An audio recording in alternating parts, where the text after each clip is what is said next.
Indent, indent, indent, indent, indent, indent. At the break of dawn, Grayson burst through the doors of the restaurant proclaiming, I don't stand out!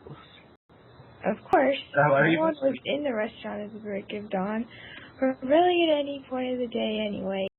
After double-checking to confirm that the room was completely void of any signs of intelligent life forms, Grayson decided to hunt down each and every member to tell him this is exciting news. Hope you're not going to read all of those. First, Grayson went off to find Lawrence. Lawrence was the most likely to be awake. Lawrence is the only true morning lark on the island. Most of the members of the community are night owls. It only makes sense to find Lawrence first. Grayson knocked on Lawrence's door. He remembered the last time he was here. Lawrence said something to him about privacy. After waiting for about a minute, Grayson suspected that Lawrence was somewhere else. His hands were shaking with excitement. He was so proud that the Pokemon Squad collection had become a bestseller. He had accomplished a feat no one ever seriously expected him to. He felt stronger about his ability to become a compelling intelligence as the president of the Pokemon Company or a quantum physicist. He could do anything. Anything except find Lawrence, that is. Then a thought popped into his head. Lawrence is in the one place that Grayson almost never goes, the fireplace. Sure enough, when Grayson arrived at the eloquent office cabin, Lawrence was indeed inside, writing up some posts. Hey, Lawrence! I got the most amazing thing ever, and I want to show you first! Lawrence peeked up at Grayson. Just give me a second. Let me finish my opinion piece on whether dog owners should get their pets circumcised. I wonder why no one responds to these things. I mean, these are issues that are so important to our everyday lives. I'm telling you, Grayson. Long before this issue is discussed by the American Veterinary Medical Association. Oh, yes. What did you want to show me? Look! Dude, I'm a best-selling author. I've got fanboys. They call themselves the Spotties, and they're coming here tomorrow. Lawrence began to look as enthused as Grayson. Oh, whoa, slow down there. There are people coming to GoG? New members? Ha! I told Chewy my new management skills would attract new members. And this is amazing. You know what? Your newfound success has given me an idea for the next challenge. Yeah, we can. To get up in the tournament ring in an hour's time. What's the fourth challenge? New Lawrence. Grayson nobly pledged, and he ran off to rudely awaken the members from their stertorous yet peaceful slumber. In the tournament ring, the members discussed amongst each other Grayson's newfound success writing the Pokemon Squad series. No one seemed to believe it. Some members made some fastidious remarks about the series, while others maintained a more diplomatic response to the news. No one admitted to having read the series. Lawrence began today's address by simply saying, The damsel in distress. Am I reading the whole thing too? Or? I don't know. Yes. Yeah. Gotta be dramatic. Perspiration dripped from his forehead. His jet black hair shined in the beating sun. Only bearing a single sword crafted by the local blacksmith, he was ready to face the final frontier of his quest. Space. He had fought against the minions for several days without any breaks.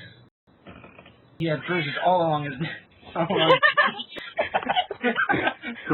For example, Brady. Several cuts along his arms. That's one of them. More like several cats.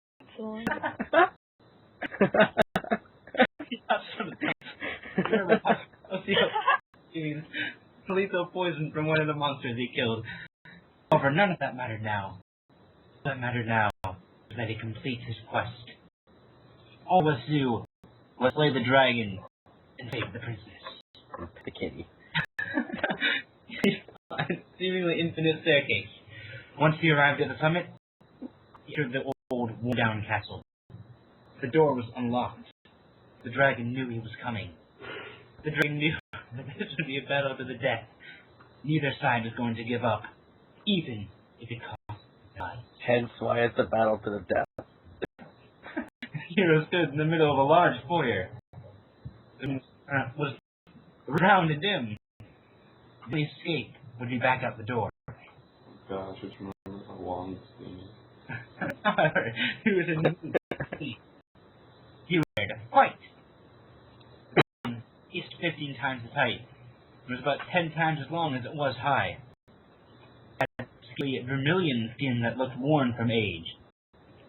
It had large bat-like wings attached to its torso, and a monstrous tail.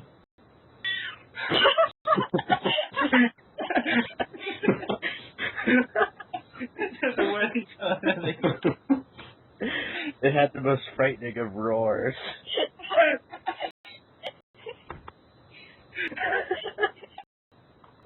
The dragon. No, he's adding to the story. What are you yelling about?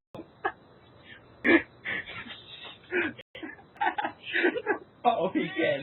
When the dragon blew fire. Quickly dodged the attack. Your strategy would be hard to win. It did not appear to be any evident weakness. Had taken on an enemy too strong. I know nothing. I can't. About.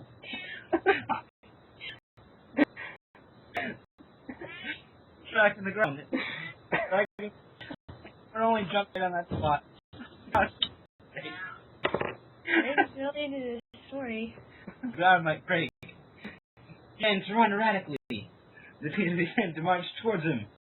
Hero suddenly showed it towards the little crack. To try and squish him. However, just when the beast thought it locked in on its prey, he ran to the foyer. It was too late for the dragon to do anything more. The moment it cracked, the wings broke. The dragon fall. The pit was deep, and the dragon was head first into the part of the moat that was below. The dragon was about to drown.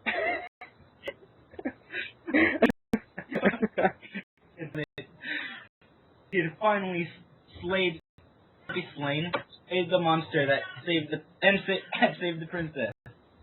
He nearly lost his life, but it was all worth it. The princess had watched the entire fight from the other side of the room.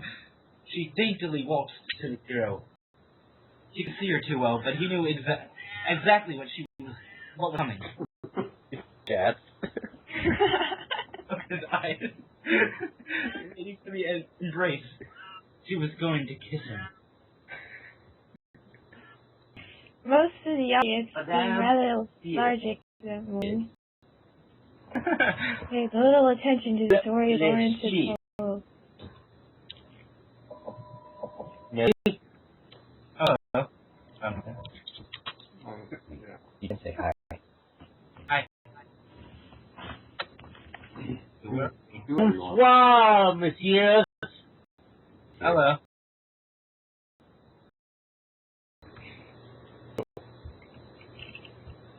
Oh, he's gone now. Anyway. Back to the story.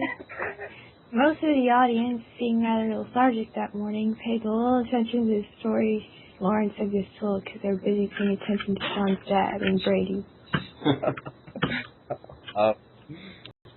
What was that?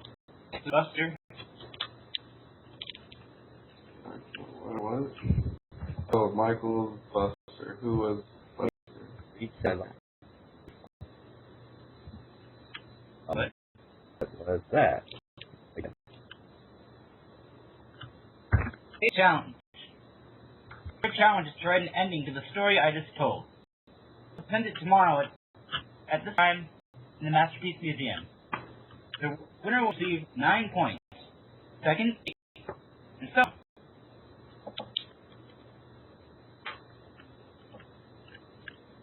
Cookie Jacob, it's you. Cookie Chris? Cookie Yeah.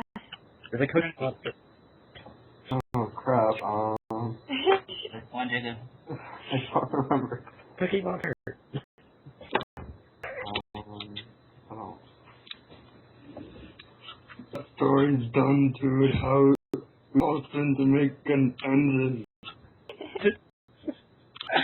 Lawrence Grant. No, it's not over. You have to decide what happens to everything and everyone. Well, I'll leave the beginning here for you guys to read and ponder. Nothing exciting happened that day, just like today. Like, The members spent most of Every day on GoG. The members spent most of the day working on their endings to the story. The Masterpiece Museum was the largest shack on the island. It looked rather plain and simple on the outside, but had a marvelous stage on the inside. Marvelous. There was not enough room for any major production. For readings like this, it was perfect. There were many wooden chairs in the room, leaving very little space for standing. It would be a good guess that these chairs would never all be filled at once. Tomorrow it would be decided the Galapagos of Gamers' next writing challenge. However, the next day, just as their saddles were scheduled to begin, Lawrence noticed Grayson was missing. Grayson was the star of the show. Or he was the star of the show, however it goes. Why would he have disappeared like this? Lawrence left the room and searched for the island looking for Grayson. After about 5 minutes of pursuit, Lawrence saw Grayson sitting on the beach looking at the sea. Lawrence walked up to Grayson and asked, Aren't you coming to hear everyone's ending? Grayson looked incredibly upset. They didn't show up. What are you talking about? My fans said they were going to come. They didn't. They thought they were going to come and be here. They said they wanted to hear me read out one of my chapters. I always dreamed that they would come. I guess it wasn't meant to be. Lawrence sat down next to Grayson. Listen, you're still the only one of us to have written a bestseller. You are one of the few of us on this island who doesn't resort to yelling flippant comments whenever things don't go your way. You accept it and use that fact to make you a better person. You're a good kid, Grayson. Don't feel bad that you didn't get some superfluous reward for your hard work. I'm sure your ending is amazing. Grayson's ending to Lawrence's story was not amazing.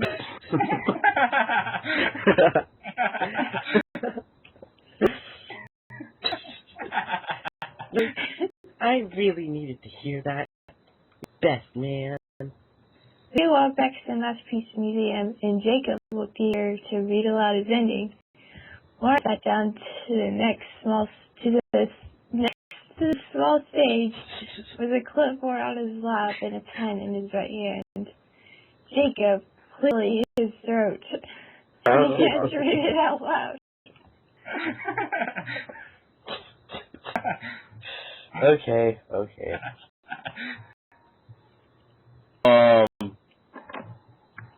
The hero waited. Yeah. After a while of waiting, he realized she had not yet kissed him, and he was like, dude, what's up, man? He opened his eyes and could see standing in front of him was the beautiful princess ever. Aren't you going to kiss me? The hero asked. I'm not ready to be kissed. This is too much too fast, the princess replied. The hero bounced down. His eyes got all watery and became teary and began to feel the pain of rejection. It cut through him like a knife. Won't you love me? He asked. Do you love you? All this is just too much for us. It's not yet, the princess replied. The hero continued to moan in his melancholy pain. He looked down at the pit where the dragon fell. He gazed into the endless pit of despair that would end all of this pain.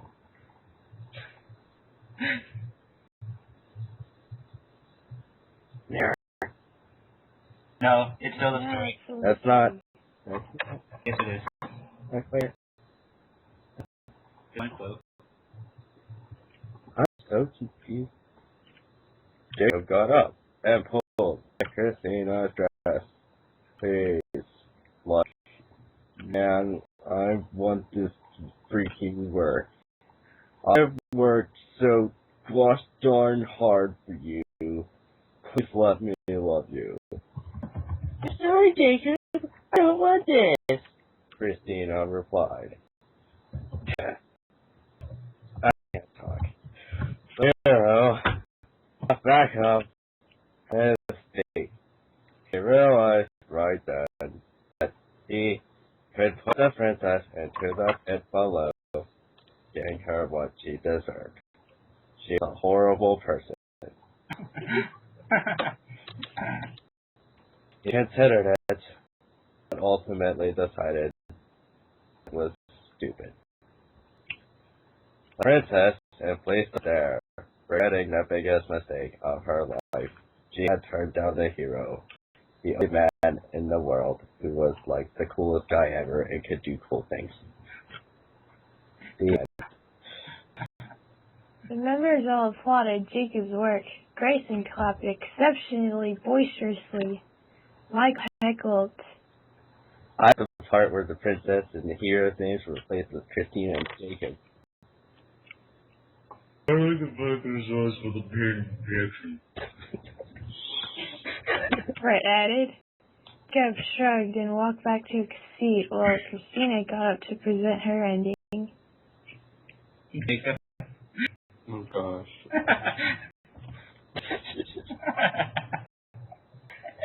God, I was sorry.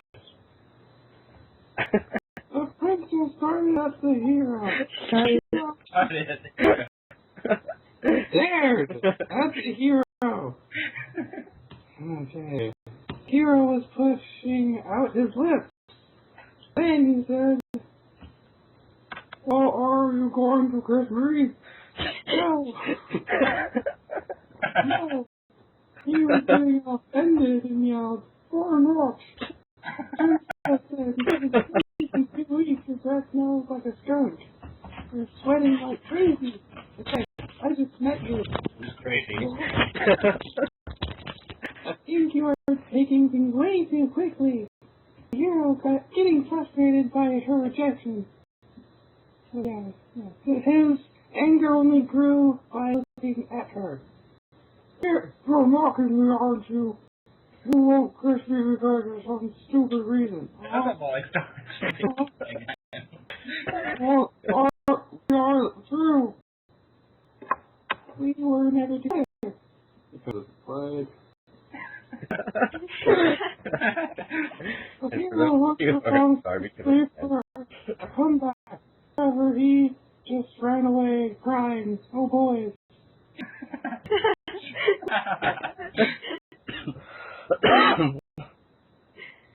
Christina looked directly at Jacob as she read out that last line, but Jacob didn't look back. Suddenly looked at the ground, thinking about Christina's perspective of the ending. Jacob had a bit of an epiphany regarding their failed attempt to get back together. Maybe he was the problem. Mike was the next one to share his ending. I have to read this one, don't I? You have to read like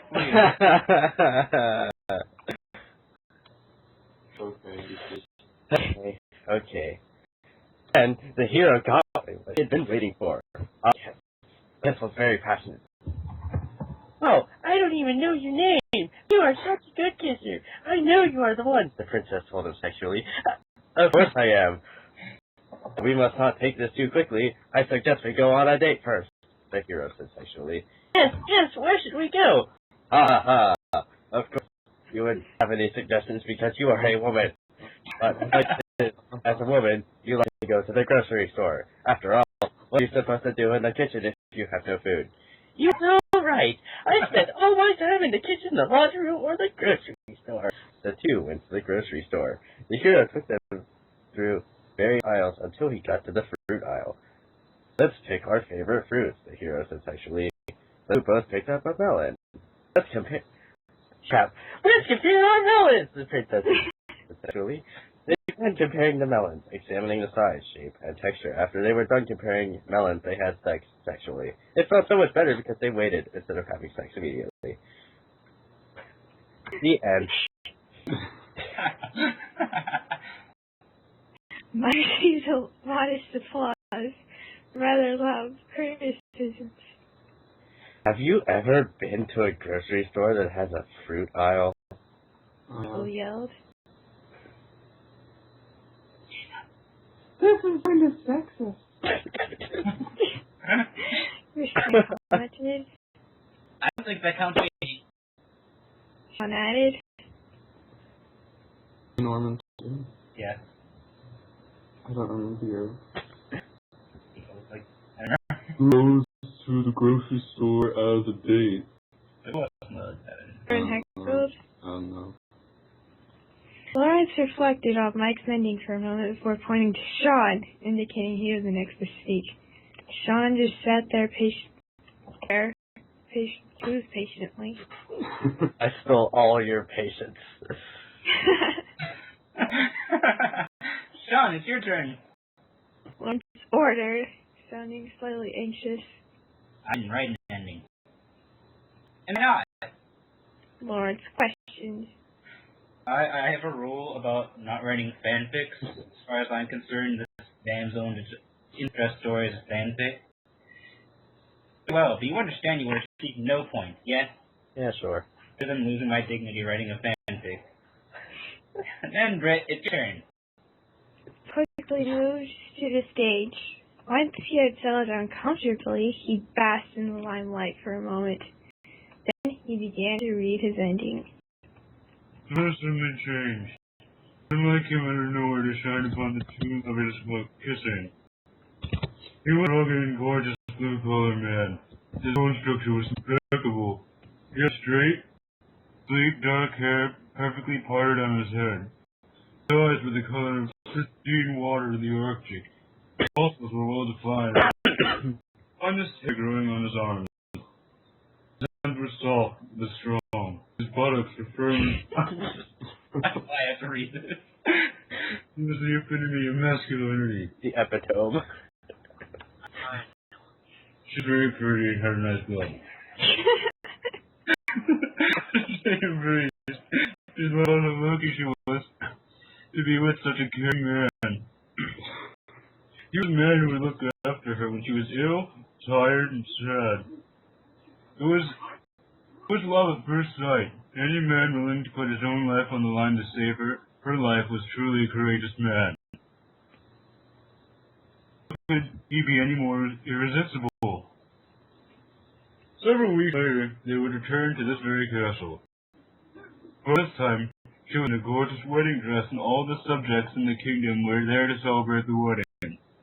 However, it was the hero who stole the show. His bravery was renowned in the kingdom. Girls wanted him, gods wanted to be him. The hero had become every man's man.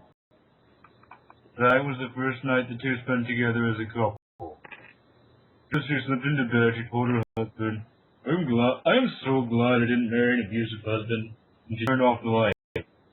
Then, at the 10th night, the husband yelled, You were wrong!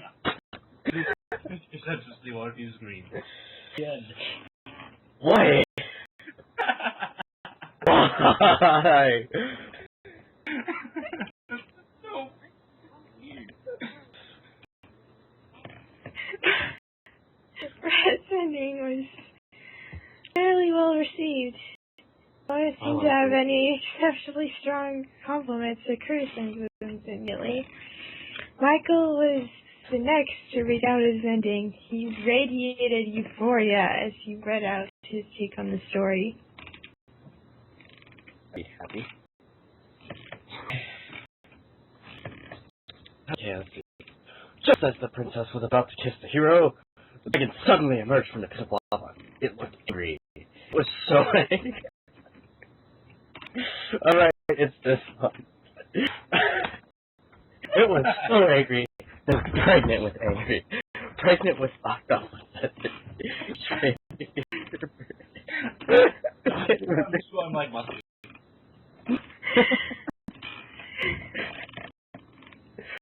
Okay. The dragon blew fire and set the princess's hair on fire. She ran around like a chicken with its head cut off. She fell in the pit and suffered mild burning due to lava. She was later with an extensive plastic cover surgery to fix her face. Then the dragon charged for the hero and masticated him. The dragon spat him out. Also survived, but on the way up. He emerged as if in a wheelchair, whatever, the rest of his life. As it turned out, he lived to the age of 105. He eventually did get a kiss, since the princess needed a face transplant. And from the face, a very ugly man. Her body was so hot though, he just stared at that while he was being kissed.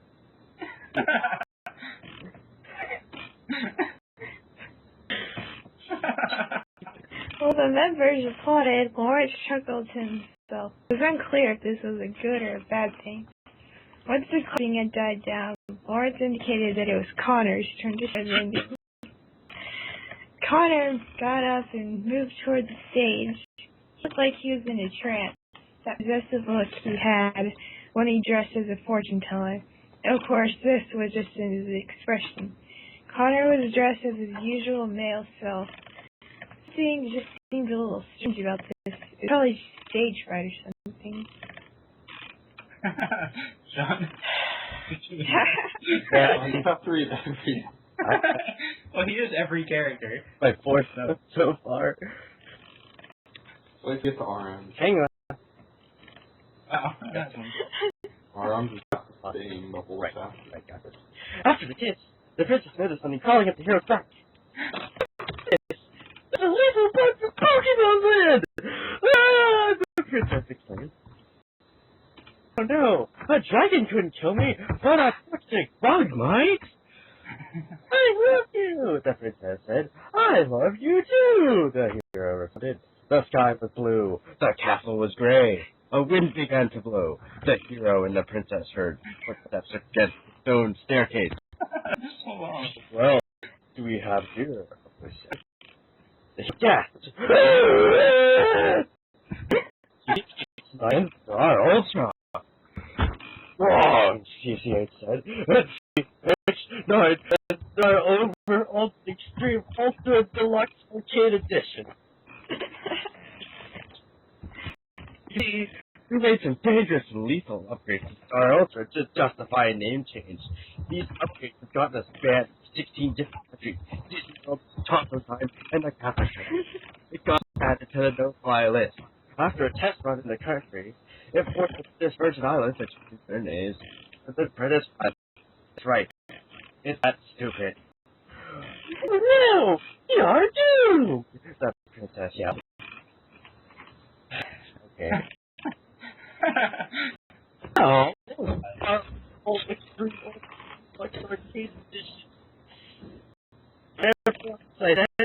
use a dentist drug concentrator producer sandpaper body wash to wet with combo attack. And he went to the start. Put a chicken sign on their backs afterwards. Ha ha ha. Had a second react before being utterly destroyed by Star Uber Extreme Ultra Arcade Deluxe Edition thingies. I don't even have anymore. He grabbed the iPad hammer and slammed it on Star Uber. I'm done saying this thing. But the reference disappeared instantly as it was sent to the ban zone. We didn't think of that, GCH. No, if only as smart and cunning as Connor. The hero of the TCH, he was sent to the ban zone. No, Night screamed. He breathed very heavily with his lips. Then the hero he longed for the hero, but never. He put down the fan. It puts under the fan of lava. I hate you, you're a dog, he said. No, I lost. I wanted to win so bad. Break up the deck because you're stupid and dumb. The hero then turned to the player. Can I ask you out on a date? I want to take you to Taco Time. These Baja tacos for $6. Wow, only $6? That's an incredible deal. You can only. I don't think they even sell those at Taco Time.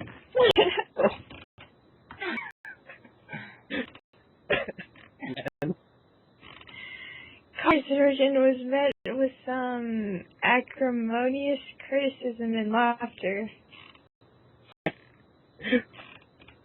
Why is everyone thinking about food while writing these things? Brett yelled. The driver is so funny.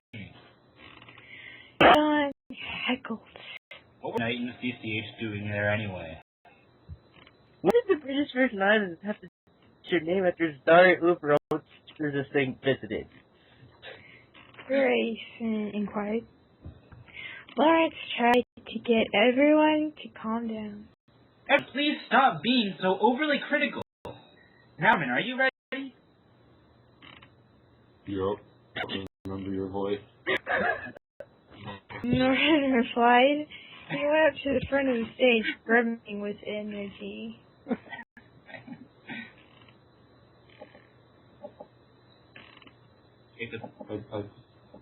Whatever.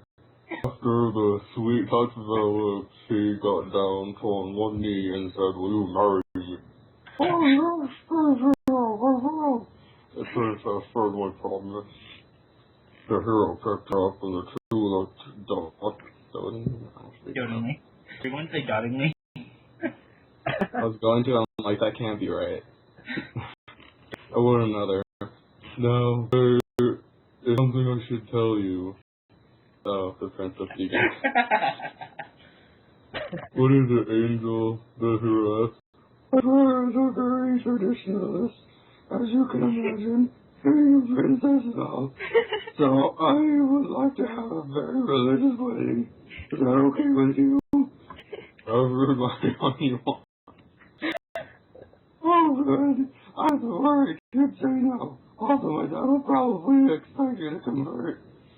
That can probably be better than ceremony. Is that okay with it? You okay too? Whatever. Maybe anything for you. Oh, good. Then, want to have our wedding tomorrow? Really? It will be ready by then? Dear Lord. Oh, my dad is good, really good at arranging these things. He'll find you something nice to wear. And so I like the the next princess's voice. the next day the hero went to I feel like I keep changing your voice. Wedding chapel without a best man wearing an oddly tight and cerulean suit. He entered the chapel and inside everyone was dressed like a pirate. Wait, with eye patches and legs. He walked to the front of the chapel as the princesses okay, was instructed. The mic guy. Mike. Oh, hey, Mike is on. Hi. Oh, wait, no, he's not. And, you're going to play as a pirate princess walk down the aisle. Of course, saying, what should we do with a drunken sailor? What should we do with a drunken sailor? What should we do with a drunken sailor early in the morning? Morning. The princess babe standing next to the hero whispered into her ear. What religion is this? The spaghetti monster, of course, she responded. The minister proclaimed, oh.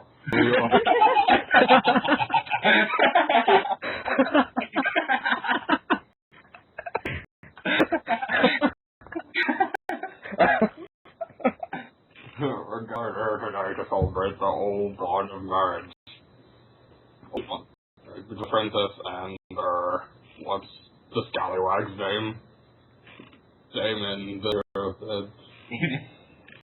Between the princess and damnation, the minister said. Damon, the hero, corrected. Damien, not Damon. Damien. Hey, Damon.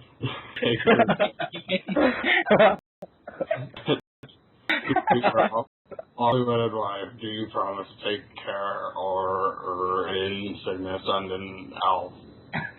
I do, he will regret those words. Great princess, take the scallywag to be a lawful husband, do you promise to take care of sickness and health? I do, the princess. For friends, and then the power of visiting the African man in life, you may keep the bread. I'm just calling Damon. Such the princess. So every 100 or so guests in the chapel began to throw spaghetti at the two. Why are they throwing spaghetti at us? Damon asked. Every strand of spaghetti represents one child we must have together. That's answered. Damon gazed at the spaghetti before saying, I don't want this many kids. Our choice, we must get started right now. Right here in public? Of course. Now let's get started. Start the conversation process.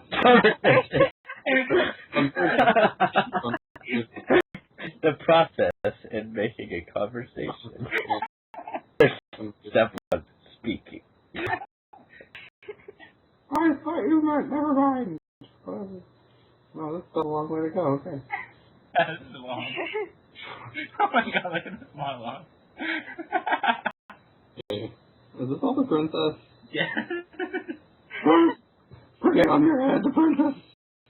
The princess first said while putting the pasta on Damon's head. Now listen to the 8. I'd rather... Well, you didn't. Woman, I'd rather you didn't act like a... Sanctimonious. Sanctimonious. No, when describing my noodly goodness. That's okay, really, I'm not that vain. Besides, this isn't about them, so don't change the subject. I'd rather you didn't use my existence as a means to oppress some Subjugate. word. Great. Yeah. Mean to others. I want to read this all in this voice. I don't require sacrifices and purities for drinking water, not people who I'd rather you didn't judge people for the way they look, or how they dress, or the way they talk, or just plain not okay. I can get this through a thick head. When equals person, and equals person. One is better, but not better than the other. We're talking about fashion. And I'm sorry, but gave that to women and some guys who knew the difference between teal and fishy, You should pity me, Jacob. I really rather you didn't indulge in contact. Now it's sucked if my family was over. You not offend yourself or your willing, consenting partner of legal age and mental maturity. I'd rather you didn't challenge and begotten misogynist. I don't care. $2 million churches, temples, squares,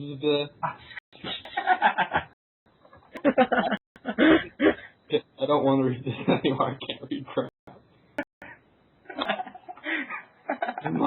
Really, just when my weeks would be there's been caretaking and being poverty, the cursing diseases. Curing diseases. Curing diseases. You said cursing diseases? I know I did. Okay. So. See, living in peace, loving with passion, and lowering the cost of cable. 7, I'd rather you didn't go and tell people I talked to you.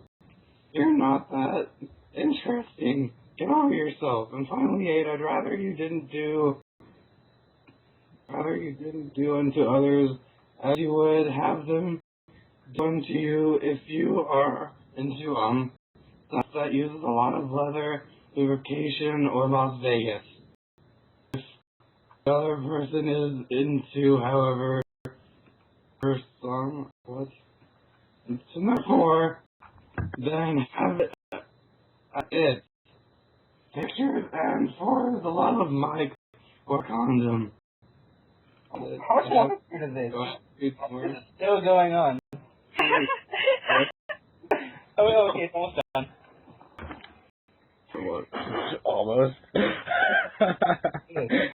Now, we're done.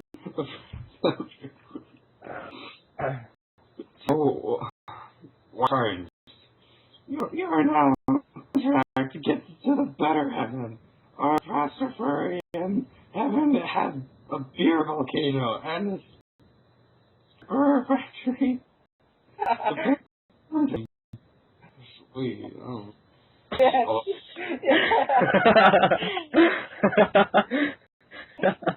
Although Norman received a heavy dosage of clapping, the elephant in the room was addressed by Brett. Gordon, I know so much about the flying spaghetti monster. Yes. For reason. Norman responded. Oh, it's poetic. Nice, Chris. Your lord called up Chris to go next. Chris looked unusually sober, and in fact, I don't want to eat anymore. he was able to do all the actions perfectly without any indication of his regular self. It was kind of creepy, actually. How about this? How long is this? Trying to see. Let's see, it's that long. It's not as long as the one before. Okay, it's okay. They're like 15. Like. Oh, wasn't Ken. Gosh, oh. You know how to do that voice for the whole thing. I won't be able to. It sounds like I heard to do that voice. That can just be Chris's drunk voice. No. He's talking monster. I'm sorry, I thought you were the princess. He's the changeling woman. What are you talking about? Something different.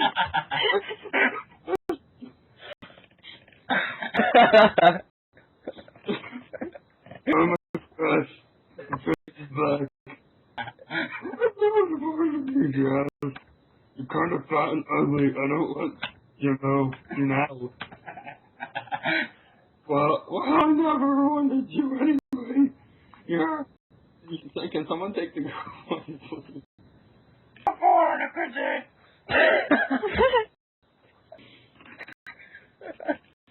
Sounds very you got for a guy who saved your butt. Butt? How was it? Saving your butt. I activated the boomer truck that killed the dragon. You could not build dragons. No, I'm one of them painted damsel. I don't live in fast whooping. I was fighting the dragon away before you came along. just be a sassy woman now. Bother with the voice.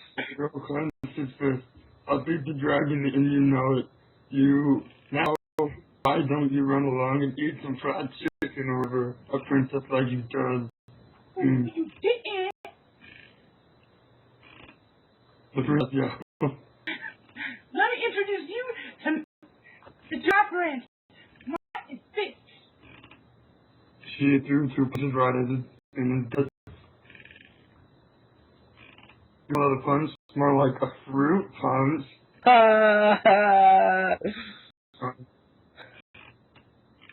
There's one nutcracker in the ballet.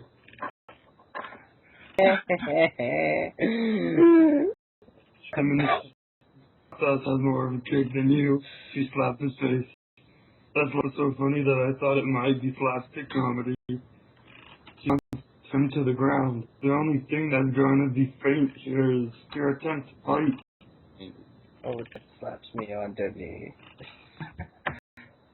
The princess put one foot on the her uncharted. Don't mess with this, princess!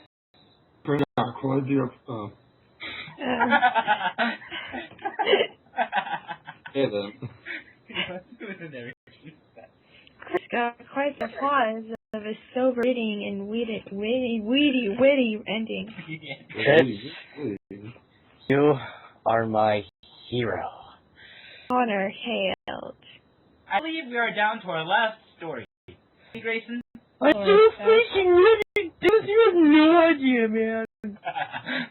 Grayson's ending was probably the most anticipated ending. Given his success with Prisma's plot, many believe Lord would have Many believe Lawrence would most likely choose Grayson as the winner. Not that Grayson would necessarily deserve to win, but he had everything going for him. Presenting one solution to the challenge close to last seemed to be an advantage. The writing challenge appeared to be Grayson's to win. Grayson ran up onto the stage, nearly chirping as he took his position. He looked ardent and confident. The test stepped on his toe. Ow, Nick Jingle! Sorry about that. Let me try again. Our second attempt to kiss him. Nah. Okay. Okay! What is wrong with it? Nothing was wrong. It said it was okay. True, but it was just okay. I didn't say it was just okay. I said it was okay. Jeez, man. You're ungrateful Nick Jingle. It had to try to get that kiss right. And all you said that was okay. Princess Sass. Was jingling. The last week, came up right off, saved you from this dragon, nearly killing myself, and you were calling me ungrateful? You are grateful. Do you know how many people get to kiss the princess? Who except you? I lost my place. I don't even know who's talking anymore.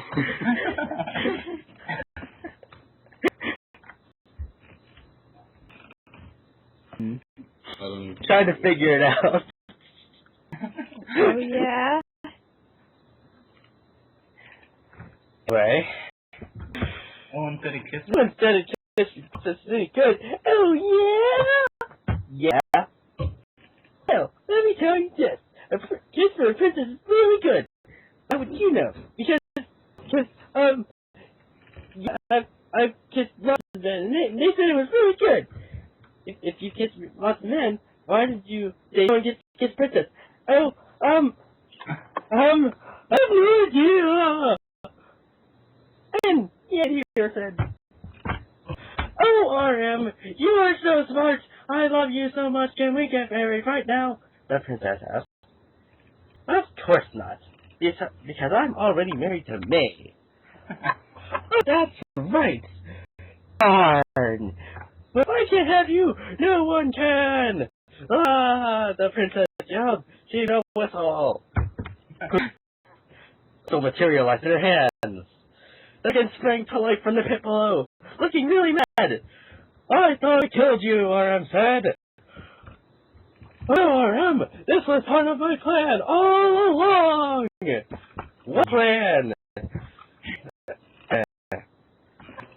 RM, I wanted you from the moment I heard about you. To win your heart, I got my pet dragon to fake a kidnapping. I told my friends to inform you about my disappearance and to guide you through the mess of a maze to save me. You never turned down a challenge, so I knew you'd come after me. Then the challenge proved the fight, prepared to die, and then I would get to have some private time with you to win your heart. I couldn't do the last bit, so I will have to kill you now. Everyone loved me, but I had no idea it would be this much. Guess I'll have to defeat the dragon the old-fashioned way. The princess chuckled evilly. It might be slightly more difficult to defeat this time. Dragon, attack his wife! Quickly! Light dragon! The